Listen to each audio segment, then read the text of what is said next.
Hello and welcome to Bridging the Gap. I'm your host, Todd Johnson. And today we have a very important and special guest with us today, Lynn Trompetta, who is the Assistant Executive Director for Aid for Friends. Lynn, welcome to the show today. Thank you, Todd, for having me on Bridging the Gap. We're so glad to have you. For our viewing audience who may not have heard of your organization, could you tell us a little bit about how you got started, how long the organization's been around? Aid for Friends has been around for 40 years. This is our 40th anniversary. And I've been with them for 30 years, half as a volunteer, half as staff member. And it's a wonderful program. It's a free frozen dinner program for people who are isolated and homebound. And that could be from 21 years of age on up. As long as they really are isolated, they don't really have anyone to lean on, a friend, a relative, to take care of them, and they can't get out of the house on their own. So they are really stuck without help. And our volunteer who would take the food to them, that becomes their friend. So it's the clients we serve are called client friends because they're clients first and foremost, but they make that bit of friendship with their visitor. The volunteer visitor is wonderful. That makes up for the friend or family member that isn't there anymore. Now, your organization, you said you've been around for 40 years? Yes. And you've been with the organization 30 years? Yes. How did you first come in contact with them as a volunteer? Did you hear about them through a friend, or how did that come about? The founder, Rita Ungaro-Schiavone, she founded the program 40 years ago in Frankfurt. She was a volunteer with the Cardinals Commission there, and she took care of people in Frankfurt area. And she noticed that the need was for not just the food, but also they were so isolated. They needed some socialization. So when she came to my church to recruit, she pulled my heartstrings. And she inspired me to make some meals. And Aid for Friends includes almost all age groups into their program as volunteers. And one of the things I really wanted to do, I like cooking, and I was able to get trays from Rita, and I made meals and took them to her freezer site. So when you heard about it through your church, that kind of sparked your interest and you became inspired and you got involved in the organization. Yes. I have a really dumb question, because when I looked on your site, on your website, how do the persons that are in the program, how are they recruited if they're homebound? Do they make a phone call, or does somebody from their family say, hey, I have this aunt who lives in a certain section who's really not able to get out and so forth? How does that recruitment process work? Sometimes it comes through hospitals. Social workers are looking for meals for someone just coming home. There's times that they're looking for help through the neighborhood. Maybe an older neighbor is taking care of someone who just came home from the hospital. And they just can't keep up. Maybe they're sickly themselves. Or sometimes they'll see our trucks on the road. We have a couple trucks that go out and do deliveries, and they have the phone number. So people will call about our meal. Now, for someone who may be viewing this program, who may be homebound or know someone who is homebound, what's the phone number for your organization? They need to call 215-464-2224. Would you repeat that for us again, 215-464-2224. And if they call that number, they can get the appropriate Just help. tell them you want to get meals, and we would send out an outreach worker. They come out and assess your need, and we make sure that there's a real need in the home. And then we match up that person with a volunteer visitor. The volunteer visitor goes to a freezer site near the person's home.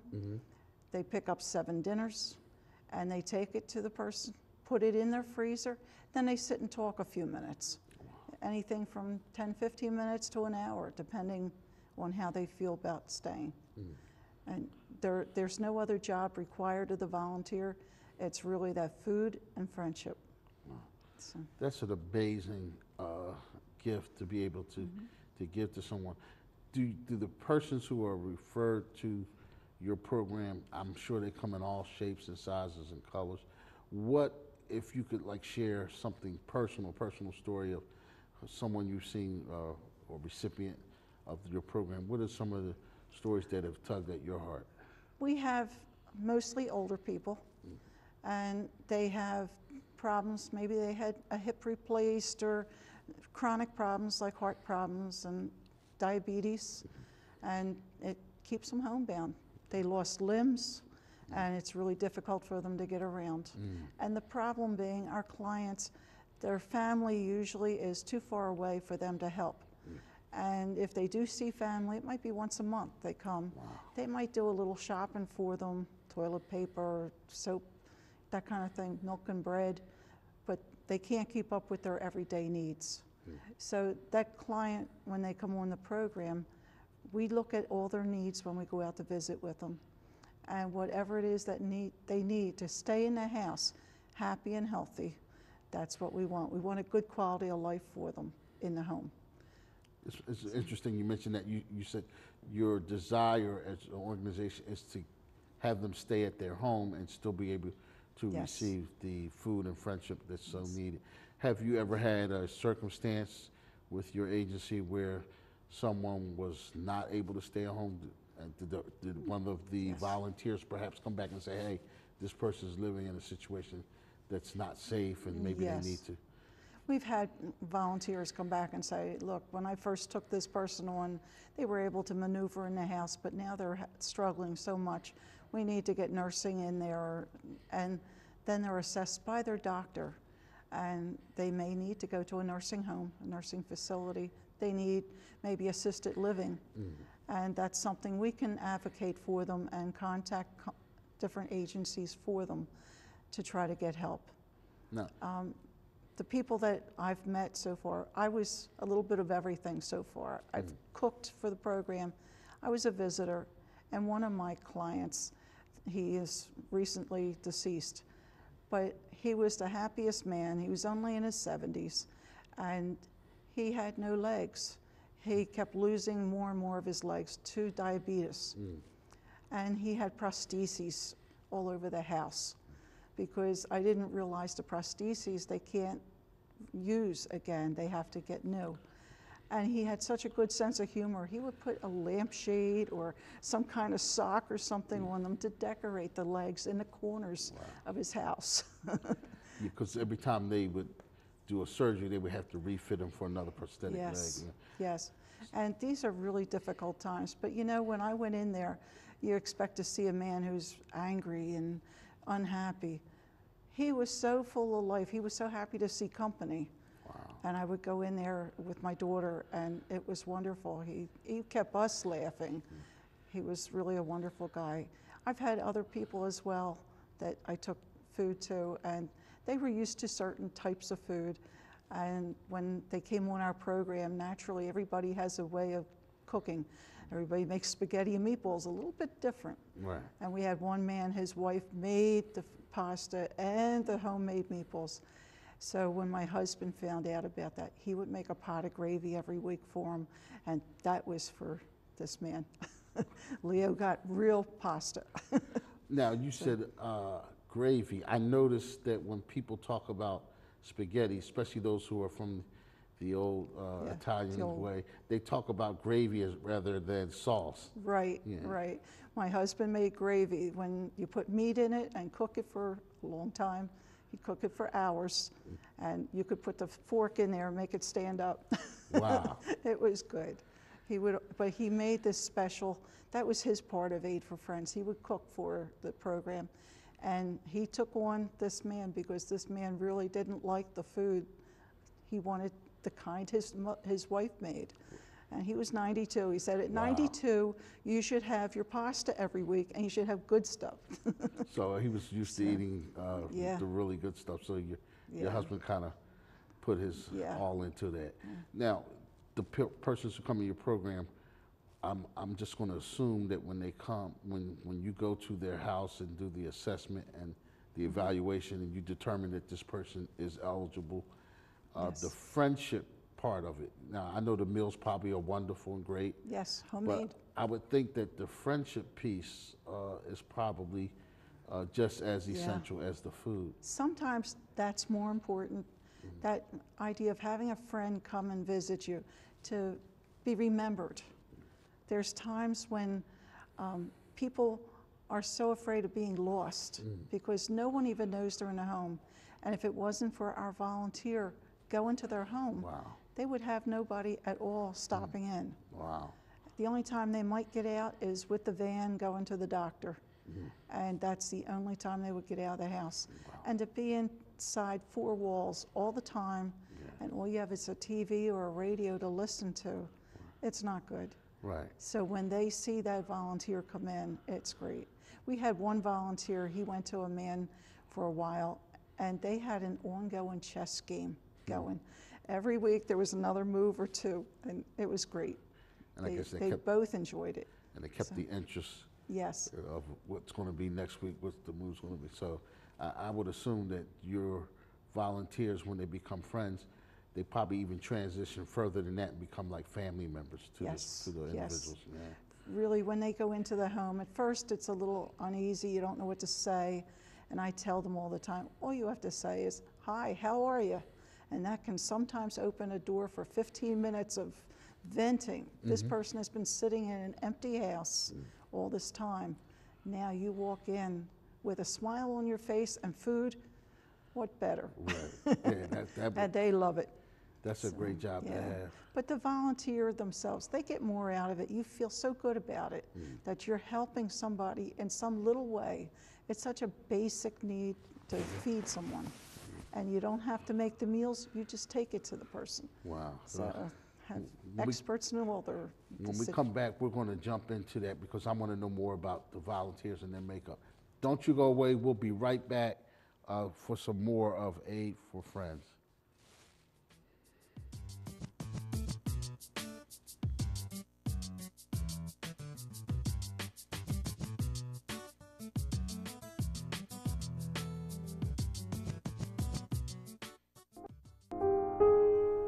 I didn't think this could happen to me. I just wanted to feel pretty.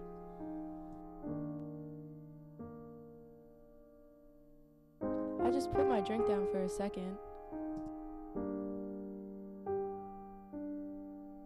I didn't want to hurt her. I didn't want to fight back.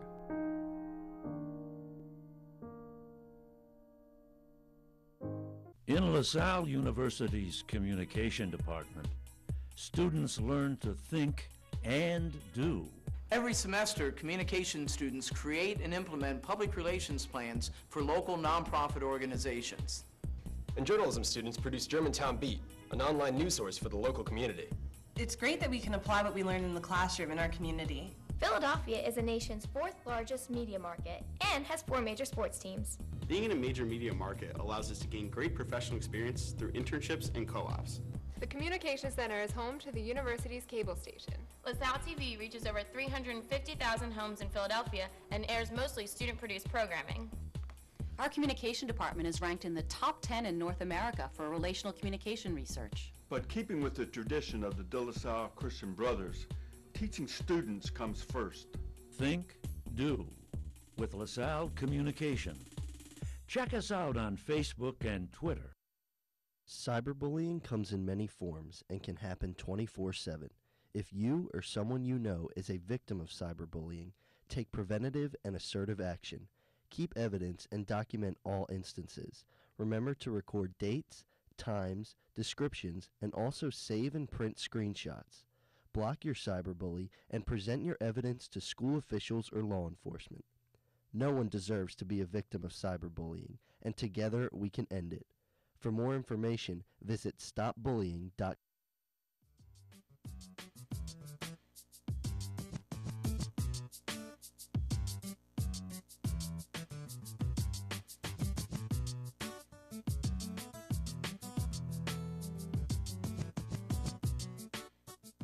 Hello, and welcome back to Bridging the Gap. We have Lynn Trompetta with us, who is the Trompetta, I'm sorry. Trompetta. Trompetta, all right. It's B. B, Trompetta. I'm sorry about I'm that. so sorry.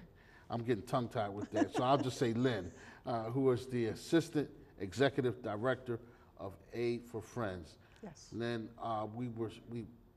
right before we went to commercial, I wanted to start delving into how the volunteers are selected. Is there a process? And could you share that with us? Because perhaps somebody who's viewing this program might want to volunteer their time and their talent. Could you share that with us? Yes. The volunteer cooks, we have no problem. We give them a book that actually has tips for cooks. And we don't do any gourmet cooking. It's all just homemade meals. And some things freeze better than others. So we offer them the book that has little tips in which things freeze better. For the volunteer visitors, that's a little more intense. We do an hour's visit with them. They come to our office and we sign them up and we do a background check on everybody that we send out to a client's home. And it's really a great process because they get to understand a little bit more about taking care of someone and what they're expected to do and what they're not expected to do. We really want to make the job as easy as possible for them. When a volunteer comes to us, we try to get them close to home. We have 240 sites throughout Philadelphia and the counties where there's a freezer. So there's one near them somewhere in the neighborhood. And we try to give them someone to visit right in their own area.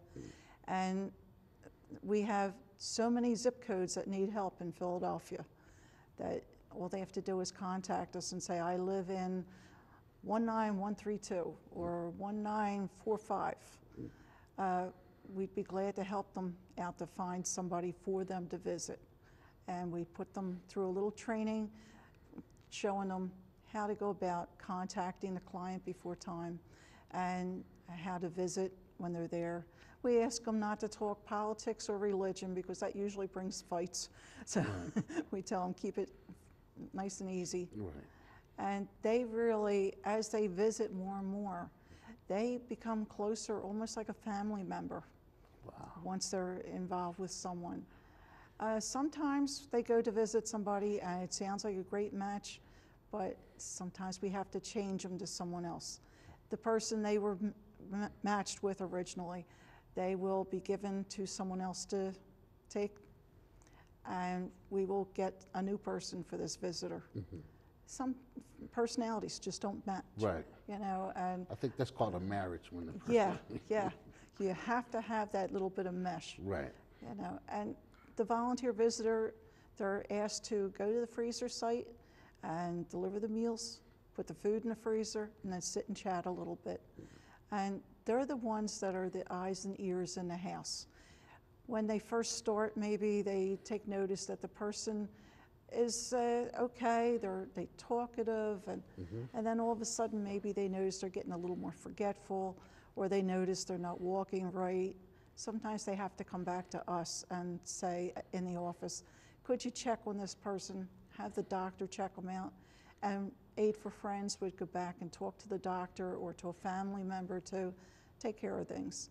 So the volunteer is not there to take care of any other kind of business. You're not there to walk the dog, do the dishes, or anything else. Just be a friend and eyes and ears. Well, the volunteers who are there in your program, I'm just going to assume, make this assumption, that they get just as much out of the program as the clients that they serve. The clients are happy to get the meals, and they really enjoy the visit. But I think the visitor actually gets more out of it. It does something to your soul to help someone else, even in some little way, some basic need. Can you imagine waking up in the morning, no food in the house? And we have gone to homes where there's one can of tuna or the last part of the Cheerio box is there, and that's it. So we send someone in and they can get food immediately. Our program is such that we don't have red tape. If I go out to see someone today and they really have no food in the house, maybe they have other needs as well. They might need bedding or something, warm clothing. We can send a driver out to their house with food, with anything it is that they need, free of charge. Once they're on our program, everything is free of charge, and get them up to snuff. We want to keep them happy, healthy, and a good quality of life in their home. So the persons that you choose, you said they go through a screening process, they do a background check, and is there any requirement in terms of how often they have to go to the home? Or? We ask the volunteers to, once a week, to go visit and to pick a day of the week and a time that they would really like to visit and make it constant, because every 7 days the person's going to run out of food. And we take care of the client for them if maybe they're on vacation or they get sick. From the office, we'll feed the person. But they're missing out on the nice visit that the volunteer visitor does. But the visitor really is only meant to take the food and to be that friend. And it's a real simple thing, but it's so vital in a person's life. And you said you take 7 meals. Is it breakfast, lunch, and dinner, or is it just lunch and dinner, or just dinner? How are the meals allocated out? We guarantee a dinner, and definitely they get 7 dinners a week. But we've had the school children making breakfast bags, which consist of cereal and a tea bag and some fruit, maybe some raisins and things like that, and a little card, little greeting card. And then for lunch, we have other people who are good cooks. They'll make some soup up. We've had people making cheese sandwiches, peanut butter and jelly sandwiches. And then some of the stores have been donating to our facility breads and things like that we can send out, cakes. And that all helps to fill in the day. But we actually guarantee that dinner. Wow. Do you have any of the churches, I know you're a citywide program, do any of the churches make donations to your program? We do. We have, as I said, we have 240 sites, and I would say 235 of them are church sites. And those churches do a lot of cooking for us. They help us with volunteer visitors, and they do other little projects. They'll have maybe their youth group will set up something with the breakfast bags, or Christmas time. Last year, one of the groups got together and they made little candy bags for the people and put a little tie on there for Christmas. Something special, because they would not get a Christmas gift if it wasn't for Aid for Friends.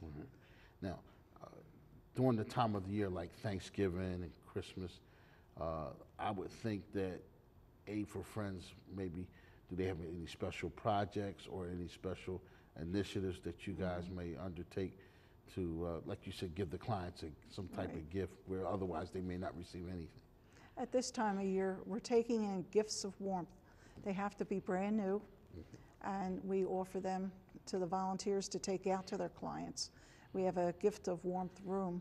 They can go in and shop and find whatever. We have handmade blankets and all kinds of warm pajamas and things like that, clothing, socks, toiletry bags, things that you and I can go to the store for. Can you imagine toilet paper, soap, toothpaste, toothbrush are so important to these people. And they ask, could you send a roll of toilet paper? That's really sad when I think somebody has to ask for that. And we try to get, that's a difficult thing to get, toilet paper. And we try to send that out with the toiletry bags. Maybe once a month we'll just get a roll out. And we're always looking for grants to get extra items to send out to them. So could you give us your website address in case someone wants to go online and look up Sure.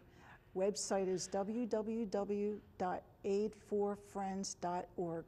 All one word and all in small letters. Aidforfriends.org. Yes. And the phone number is 215-464-2224. And I'd be glad to speak to anyone that wants to volunteer in any way. We also have a commercial kitchen.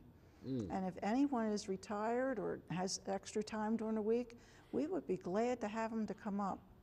All volunteers come in, they have a good time. It's like playing in a restaurant. Wow. And it has state-of-the-art equipment in it, and they can use whatever they want. They do have to do dishes afterwards and clean up, but they have a great time. Some groups will come in, make 100 meals. I've had other groups come in, make 1,000 meals. Depends on how much time they have to put to it and how many people. Right. So, well, if you ever need somebody to come in and sample the food. You can always call me, Lynn. I Okay. mean, it's a labor of love, but I would do it. I'll come in and Quality control. yeah, and do some sampling and to make sure everything is squared away. I'll remember But- that. But you guys are like angels. I would consider your organization to be really frontline angels who actually are making a difference in the quality of life for people who otherwise their lives would be severely compromised. Some of them may have to find other places to live.